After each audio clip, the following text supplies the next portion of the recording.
Hey everybody, how's it going? I wanted to share with you our lesson of the week this week in a cool mobile car version of my stories. This is a really cool story, and it's legitimately one of my favorites.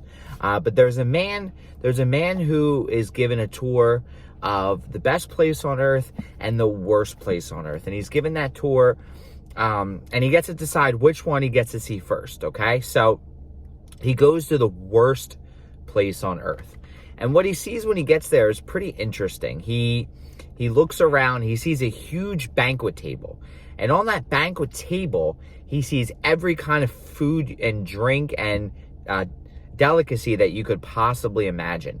He sees all kinds of food: pizza, water, cake, ice cream, everything like that. So sees everything you could possibly imagine. Then he looks at the people, but they all seem really hungry. None of them seem full. None of them seem nourished. And they're all just kind of sitting around. And then he takes a closer look, and he sees on their arms is a 4-foot long knife and a 4-foot long fork. So he realizes, oh, they can't feed themselves, right? So no one's able to eat any of the food. No one's able to do anything. Everyone's just kind of sitting there. So then he leaves, and he goes to tour the best place on earth. And he sees, it's funny, when he walks in, he sees the exact same thing. He sees the big banquet table, and he looks around, and everyone's happy. Everyone seems full. Everyone seems taken care of. Everyone seems nourished. And he looks at their arms, and he sees the same thing: a 4-foot long fork and a 4-foot long knife. And then he thinks to himself, what's the difference?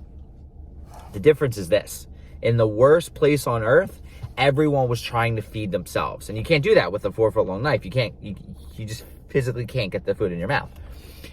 With the best place on earth, everyone was trying to feed each other. So, they would pick up the food, bring it across the table, and feed each other. And that worked out really well.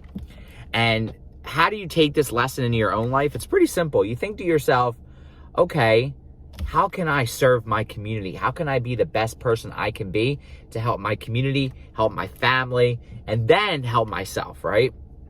Because in order to get everything in life that you want, you have to help everyone else in life get what they want. And then you'll in turn become a better person yourself. So that's just a really amazing lesson of the week this week. So sometimes we think about feeding ourselves first when we really want to feed others. Now, this doesn't go for everything, right? There are some people who do everything for other people and nothing for themselves. So I think it's important you distinguish between the two. Are you doing too little for others and too much for yourself, or vice versa? Or do you need to find that happy medium? I hope you guys have a wonderful day. I really appreciate you watching my video, and take care.